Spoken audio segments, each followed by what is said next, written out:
ఆరోగ్యం అంటే natural food. Nature మంత్ర ఇప్పుడే మీ ఇంటికి తెచ్చుకోండి.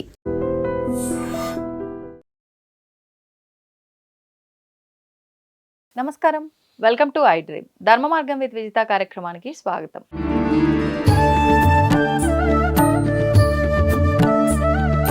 ప్రస్తుతం మనతో పాటు ఉన్నారు ప్రముఖ జ్యోతిష పండితులు, ఆధ్యాత్మికవేత్త సుభాష్ శర్మ గారు. ఇప్పుడు వారితో మాట్లాడదాం.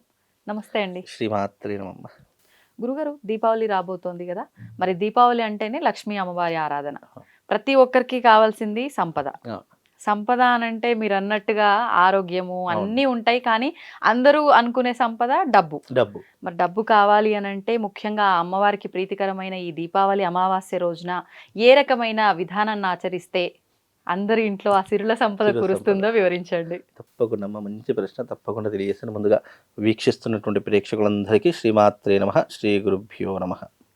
ఇక్కడ సంపద అన్నదానికి అనేక అర్థాలు ఉంటాయి. మనకు అష్టలక్ష్ములు ఎలాగో అలాగే మనకు జీవితంలో అష్ట కష్టాలు అనేటటువంటి కొన్ని ఉంటాయి. వాటన్నిటినీ తొలగించుకోవడానికి ఒకే ఒక ఉపాయం లక్ష్మీ కటాక్షము అని అర్థం. లక్ష్మీ కటాక్షము గనక మనకు ఉన్నట్టయితే అన్ని వాటంతటా అవే వస్తూ ఉంటాయి. ఎందుకంటే ఇది కలియుగం. కలియుగం అనేటటువంటిది దేని మీద ఆధారపడి ఉంది అని అంటే కనుక ధనం మీద ఆధారపడి ఉంది. ధనమూలం ఇదం జగత్ అన్నట్టు ధనముతోనే అన్నీ ముడిపడి ఉన్నాయి. 199 సమస్యలు డబ్బుతోనే ముడిపడి ఉంటాయి. మీరు ఎప్పుడైనా గమనించండి. చిట్ట చివరకు మీరు ఎన్ని కష్టాలు విన్నా, ఎన్ని నష్టాలు చూసినా, ఏది చూసినా ఫైనల్గా అది దేంతో ముడిపడి ఉంటుందంటే డబ్బుతోనే ముడిపడి ఉండేటటువంటి అంశాలు చాలా మట్టుకు అవే ఉంటుంటాయి. కాబట్టి జీవితంలో ఆర్థిక పరంగా మనం నిలదొక్కుకోవాలి అని అనుకుంటే ఈ దీపావళి చాలా స్పెషల్ అండి.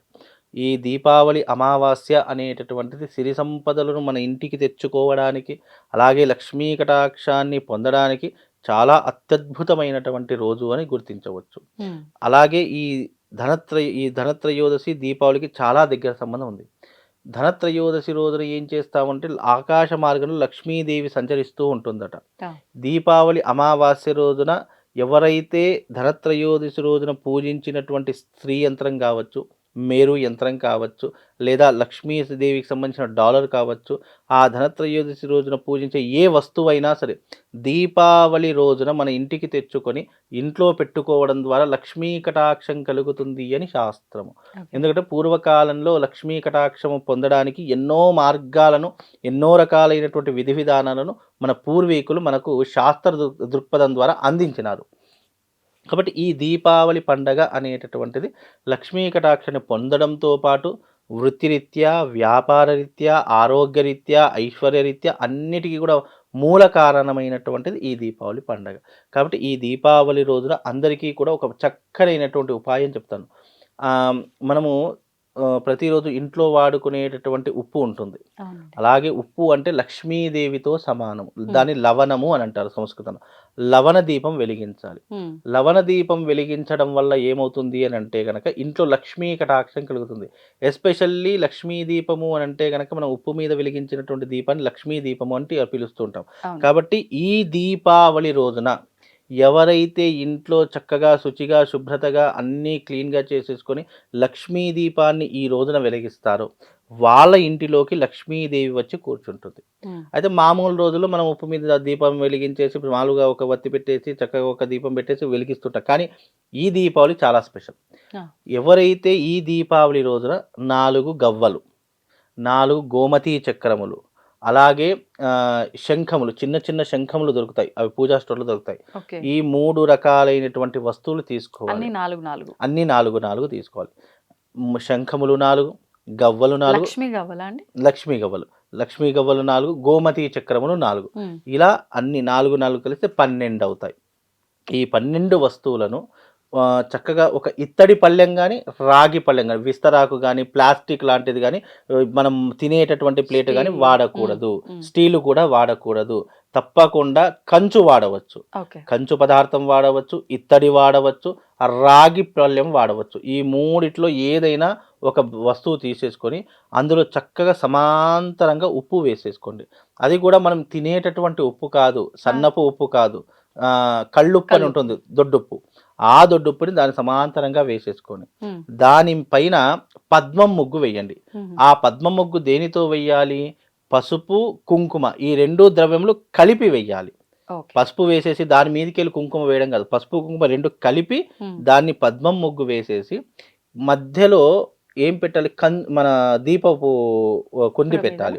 దీపపు మట్టిదైనా పర్వాలేదు, లేదు అనంటే ఇత్తడిదైనా పర్వాలేదు, కంచు ప్రమిదైనా పర్వాలేదు, లేదా పిండితో చేసినటువంటి అంటే బియ్యపు పిండితో చేసినటువంటి ప్రమిదైనా పర్వాలేదు.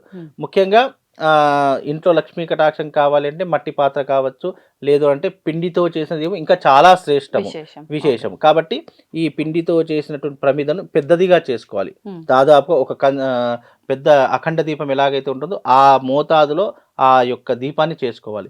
చేసుకొని దాంట్లో చక్కగా నెయ్యి వెయ్యాలి.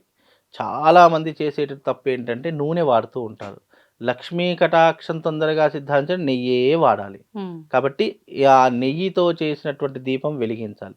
వెలిగించి నేను చెప్పినటువంటి వస్తువులు గవ్వలు, ఆ తర్వాత గోమతీ చక్రములు, ఆ తర్వాత శంఖములు, ఈ 3 పదార్థాలు ఎక్కడ పెట్టాలి అంటే ఆ దీపం వెలిగించిన తర్వాత దక్షిణం వైపు గవ్వలు పెట్టాలి, ఉత్తరం వైపు ఈ యొక్క శంఖములు పెట్టాలి, దీపపు ముందు భాగంలో గోమతీ చక్రములు వెలిగించాలి. అంటే 3 దిక్కుల ఆ యొక్క ద్రవ్యములు పెట్టాలి.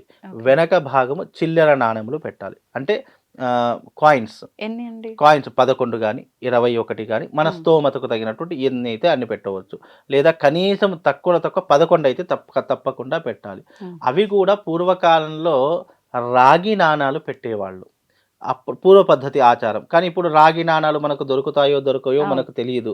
దొరికితే రాగి నాణాలు పెట్టండి, దొరకకపోతే కనీసం చిల్లర కాయిన్స్ అయినా పెట్టండి.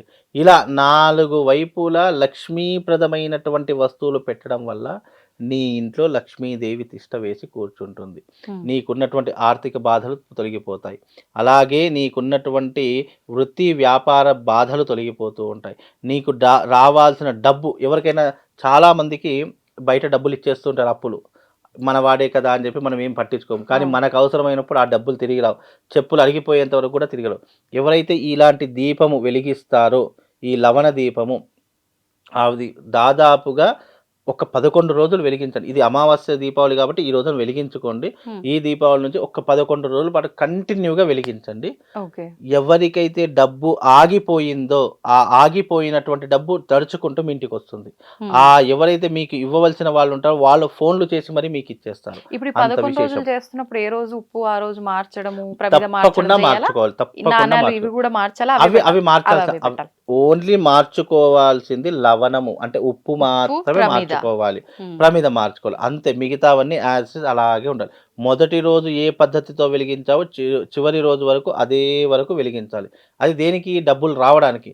లేదు నాకు డబ్బులు వచ్చేది ఏంటంటే నాకు ఆర్థికపరమైన ఇబ్బందులు ఏమీ లేవు, లక్ష్మీ కటాక్షం నా మీద ఉంటే చాలు అనుకునే వాళ్ళు ఒకటే రోజు, ఆ దీపావళి అమావాస్య రోజున ఒకటే రోజు లవణ దీపం వెలిగించండి. ఇది వచ్చేసి వెలిగించేటటువంటి సమయం రాత్రి 11 గంటల నుంచి 12 గంటల మధ్య కాలంలో వెలిగించాలి. అది ఎందుకు వెలిగించాలి అని అంటే కనుక ఆ సమయం సింహలగ్న కాలము, ఆ సమయంలో వెలిగించడం. అంత సమయం నాకు లేదు అని అంటే కనుక ప్రదోష కాలము, సాయంకాలము 6:30 నుండి 7 గంటల మధ్య కాలంలో ఈ దీపం వెలిగించండి. అంటే మామూలుగా తీవ్రమైనటువంటి ఆర్థికపరమైన ఇబ్బందులు పడుతున్నారు అంటే రాత్రి పడుకునే ముందు ఆ దీపం వెలిగించండి. లేదు ఏం ఆర్థికపరమైన ఇబ్బందులు ఏం లేవండి, డబ్బు మాకు చాలా సమృద్ధిగా ఉంది, అమ్మవారి అనుగ్రహం ఉంటే చాలు అని వెలిగించే వాళ్ళు ప్రదోష కాలంలో 6:30 నుంచి 7 గంటల వరకు ఈ లవణ దీపం ఈ దీపావళి అమావాస్య రోజు వెలిగించండి. మీ జీవితంలో ఎన్నో మెరాకిల్స్ జరుగుతాయి, ఎన్నో అద్భుతాలు జరుగుతాయి. సాక్షాత్తు లక్ష్మీ కటాక్షం కలగడానికి ఇది ఒక చక్కని ఉపాయం అమ్మ. ధన్యవాదాలండి.